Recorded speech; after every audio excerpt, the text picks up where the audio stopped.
Thank you for choosing the Pokemon Center. We hope to see you again. Ahem. What? Did I hear you say thank you, or am I just imagining it? Oh, whatever. Okay, that's it. Chansey, use Mega Punch. People are gonna start saying thank you around here. I'm tired of this. You hear that? You're gonna say thank you now. Whenever you come to my Pokemon Center and I heal your Pokemon, you're gonna thank me. It's only common courtesy.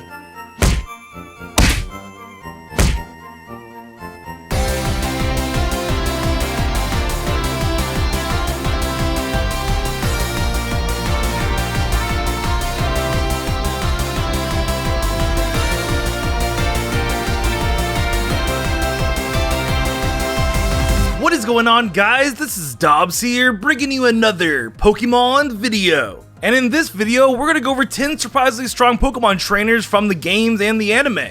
But before we start, I just want you guys to know that this video is sponsored by Dr. Squatch's soap. And man, when you're a strong Pokemon trainer, you do get pretty sweaty and smelly. You might smell like a Garbodor. But luckily, Dr. Squatch's soap is amazing. Like watch me shower with it. Watch.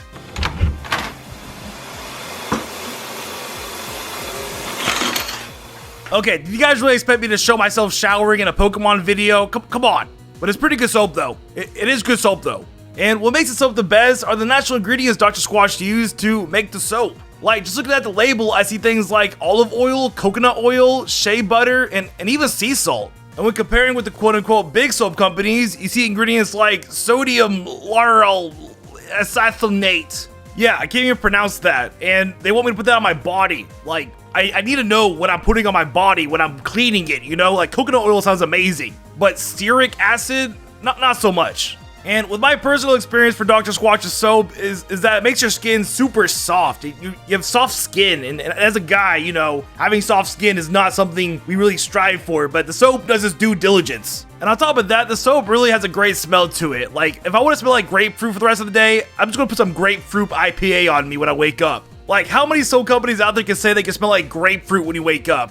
Only Dr. Squatch in my eyes. So, if you want to get some Dr. Squatch soap and smell awesome like me, then check out the link down below and use my code DSCDobbs and get 20% off your order that's $20 or more. And remember, this is an exclusive deal with just the Dobbs Nation for new customers only, so be sure to check out the new soap and use my code. And I gotta give a big shout out to Dr. Squatch for sponsoring this video. The sponsorships really helped me out a ton with the AdSense roller coaster. So a big thank you to Dr. Squatch. And yeah, with that said, without further ado, let's get started with the video. Number 10.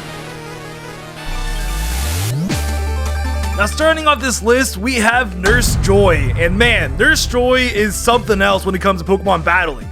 Now, if you didn't know, there are some Nurse Joys in the Pokemon anime who are part of the Pokemon Inspection Agency, where basically they're officials who check if the rules established by the Pokemon League are being followed by the gyms of the region. And it seems that these agents go by a 3-step rule or something. They say that if it's unsafe, unclean, or uncool, then the gym is not worthy of being a gym under the Pokemon League.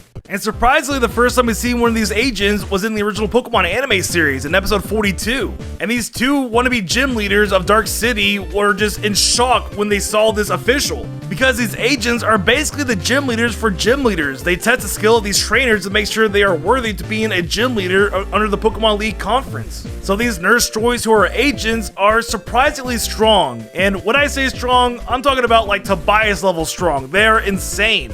And they're so insane that some of them even own legendary Pokemon, like the Nurse Joy who challenges Brock's younger brother in the Pokemon Diamond and Pearl 1 hour special. Believe it or not, this random Nurse Joy who happens to be a PIA agent brings out a Latios and just destroys his Brock's younger brother. And it's just crazy that she owns a legendary Pokemon because there's only like 8 people of the entire anime who has seemed to own one. And this Nurse Joy happens to be one of them. So yeah, it just really displays on how surprisingly strong some Nurse Joys can be, because for all we know, they'd be part of the Pokemon Inspection Agency, and you don't want to mess with those guys. Number 9. Up next, we have Misty, and yeah, what I'm about to tell you is going to surprise you, because Misty is pretty fierce in Pokemon Red speedrunning.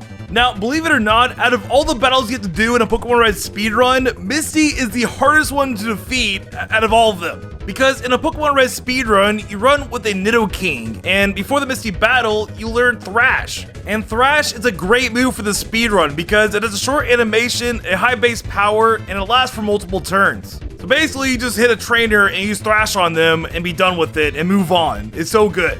But for Misty, it might not be like that every time because you know that saying that goes, let Jesus take the wheel? Well, in Pokemon Red speedrunning, it's more like let Misty take the wheel because you have no control over the battle whatsoever. Because once you lock in Thrash, well, that's it, because the battle is up to Misty now whether you're gonna win or not. Because if Starmie hits a critical hit with his Bubble Beam, or if Misty uses Next Defend on her Starmie, or if the Starmie's Bubble Beam causes a speed drop, well, you probably just lose. And if you guys didn't know, I'm a pretty active Pokemon Red speedrunner, and I'm actually ranked 146 in the world for the best time. And on Dobbs Gaming, every Saturday and Sunday, I live stream, and I'm mostly doing Pokemon Red speedruns. And just to show you how frustrating Misty can be, I'll just show you this clip from one of my runs that was ended by Misty. Here, check it out. Here we go! We just want to see water gun, just plain and simple. All right, Misty. Come on, do me a solid, Misty. Do me a solid, Misty. Okay. Yep. Are you kidding me? Sometimes it'd be like that. I hate Misty. Yeah, Misty is the worst. Yeah, Misty is surprisingly strong. And who you hear talking there is Kwong Bro, who is the current world record holder for Pokemon Red speedruns. And if he thinks Misty is the worst, then yeah, Misty is definitely the worst. So she fits perfectly for this list. Number 8. Now this next trainer doesn't even have a name. It's just some random passerby you see in the background in one of the Pokemon anime episodes. So for number 8, we have Random Guy. Now, towards the end of the Pokemon Diamond and Pearl anime series, Ash is signing up for the Sinnoh League because he does that. He wants to be the very best, so he's trying to win the Pokemon League again for like the 10th time or something. And as you can see in the background, there is a random trainer there who has a Heatran. Just a random legendary Pokemon just chilling in the background. And you never see him again, by the way. And do you remember how I said there's only like 8 trainers in the anime who have owned a legendary? Because there's Ash with Melmetal, Giovanni with Mewtwo, Gladiator with Silvally, Tobias with Darkrai and Latios, Brandon with all 3 Reggies, Go with Suicune, and Nurse Joy, the PIA agent we talked about, with the Latios. Then you have this random scrub here with this Heatran. And keep in mind, at this point in time, there's only like 1 or 2 trainers in the anime that have been seen with the legendary Pokemon, which I think was like Giovanni and Brandon. So this was a pretty big deal in the anime during this season. Just seeing some random guy with a legendary Pokemon was crazy and definitely surprising. So yeah, this Sinnoh trainer definitely fits the criteria for being a surprisingly strong Pokemon trainer. That is why he's on this list. Number 7. Next up, we have Go, and yeah, Go is possibly the most broken character from the anime, if he wanted to be. And also, this contains spoilers, so watch out.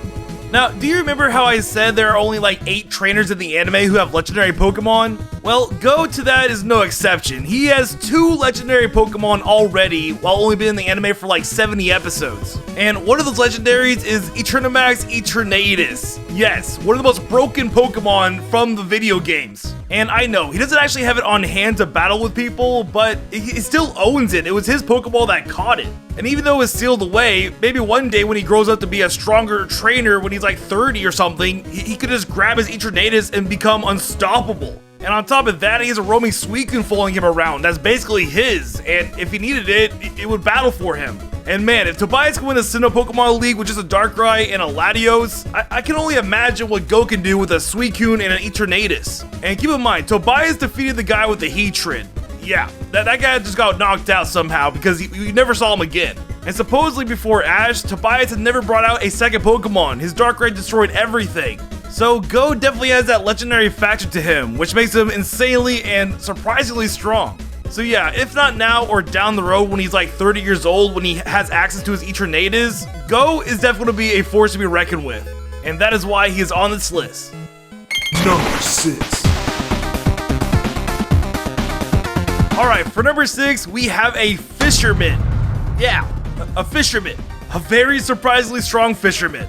Now, dang, if this was a top 10, the fisherman would definitely be number 1 because he is just the pinnacle of being surprisingly strong. Because normally fishermen are scrubs with like Magikarps and such, but this fisherman was stacked in the Pika Cup. And if you don't know what the Pika Cup was in Pokemon Stadium, it was basically a cup where you can only use level 15 Pokemon. And to be more specific, you can only use 3 Pokemon that total up to 50 levels in a battle. So you could have 2 level 15s that would equal 30 and 1 Pokemon that was level 20 to make it that 50 level mark. And that's exactly what the fisherman did for the final battle of the Pika Cup. He would either bring his level 20 Dragonair or his level 20 Alakazam.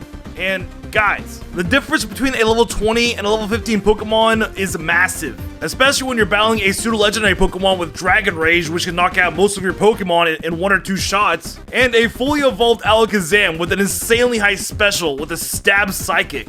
And keep in mind, Alakazam was not a glass cannon back in Pokemon Stadium because its special was a special defense as well. So it could do massive damage and then take massive damage. It was incredibly strong. And honestly, in my opinion, I believe this is the hardest battle to ever exist in any Pokemon game. This battle right here with this fisherman is just absurd. There really is no skill to beating this. It's just luck. You have to get lucky to get past the Dragonair or the Alakazam that he'll inevitably bring.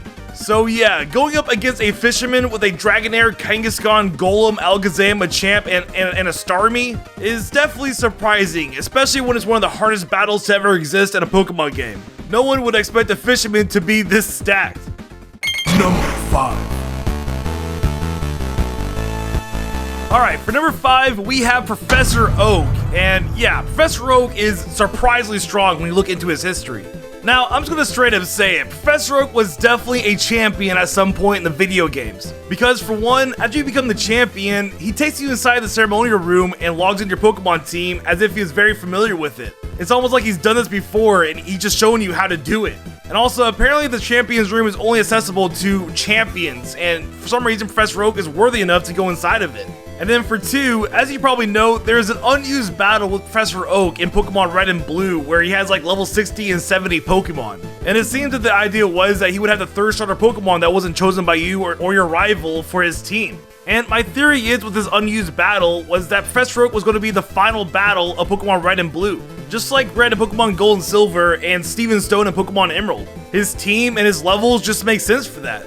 And finally for 3, it is actually confirmed in the Pokemon Adventures manga that Professor Oak was the first ever Pokemon Indigo League champion. It quite literally states that when he was young, he was a very strong Pokemon trainer and he defeated his rival Agatha and beat the Pokemon League. And as we all know, Agatha is an Elite 4 member, and being an Elite 4 member is something else. That is like a pseudo-champion, so if Professor Oak could defeat Agatha, then yeah, he was definitely a surprisingly strong trainer back in those days. So yeah, for the fact that this old man that we never see battle was a champion at one point, makes him a surprisingly strong Pokemon trainer, and that is why he's on this list. Number 4. Alright, this next one, I don't know much about this trainer, but I'm gonna try my best. So with that said, we have Nobunaga from Pokemon Conquest.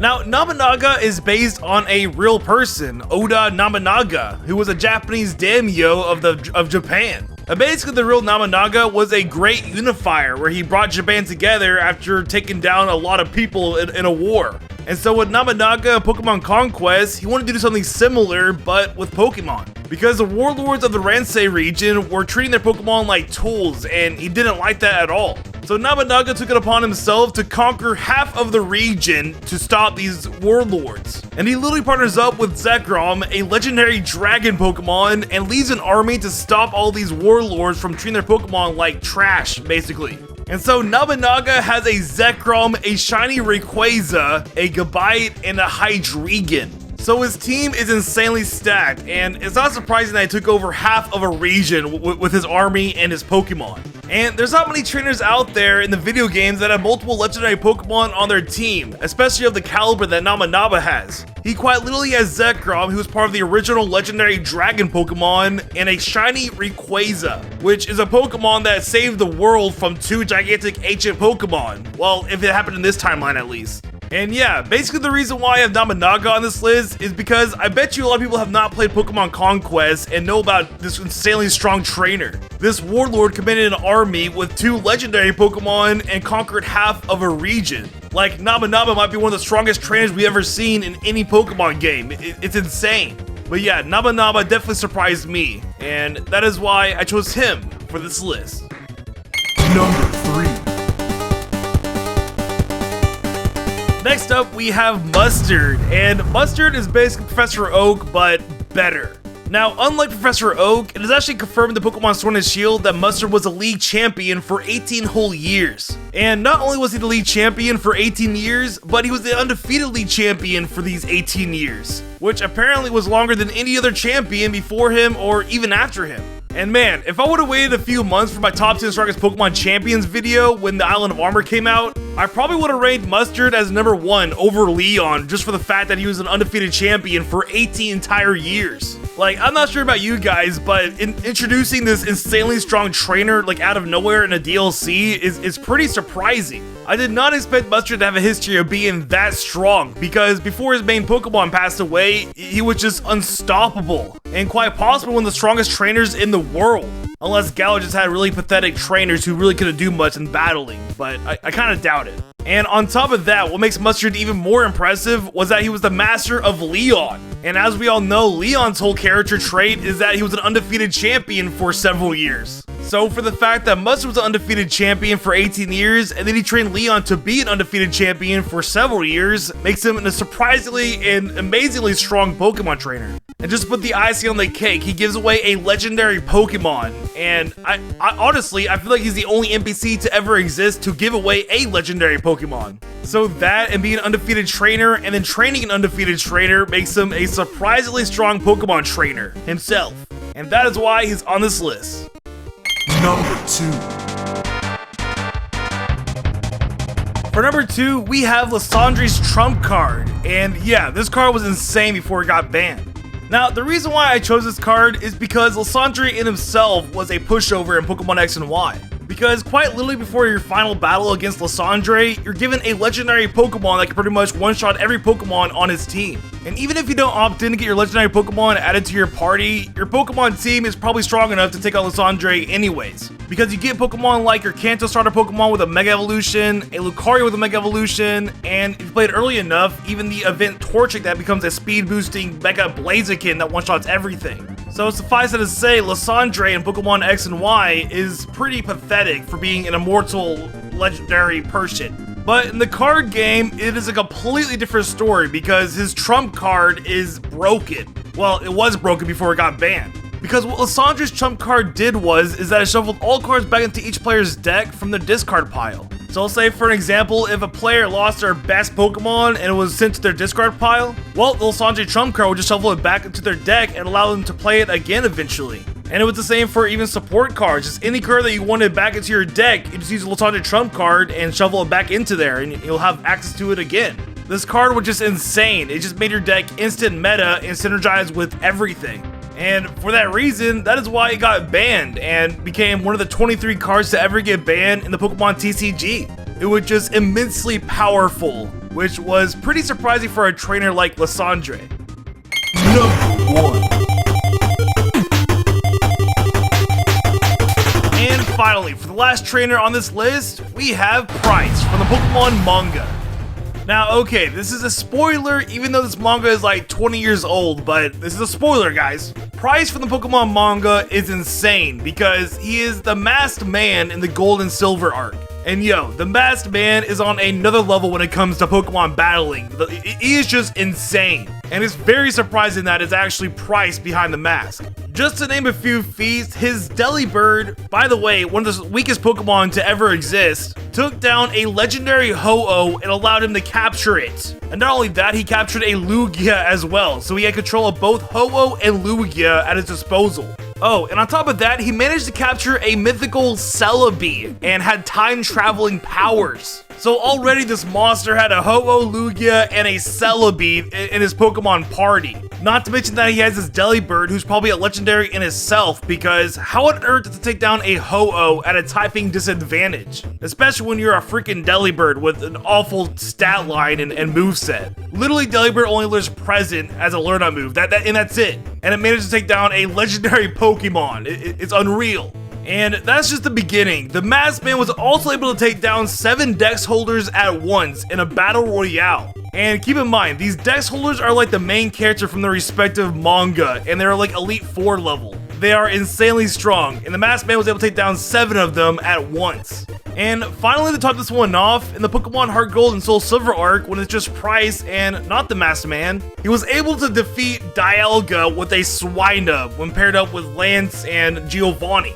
And he was unaffected by Dialga's Roar of Time because of his experience with controlling time. So Price literally has these abilities that not all trainers have, and on top of that, his weak-looking Pokemon are insanely strong. So Price, and even as the Masked Man, is just surprisingly and unrealistically strong. And that is why Price, or the Masked Man, made it to this list. And there you go, 10 surprisingly strong Pokemon trainers. I hope you guys enjoyed the video. If you want to support me on Patreon, click on the button right here. I spend days, if not weeks, on these videos, and the YouTube algorithms really favor that, so it helps me out a ton. You get to talk to me and also see sneak peeks of future videos, so there's a lot of cool things that come with being a Patreon. And also, if you want to binge watch my videos, be sure to click on the end card right now and start binging. And yeah, that's all for this video, and I'll see y'all next time. See ya.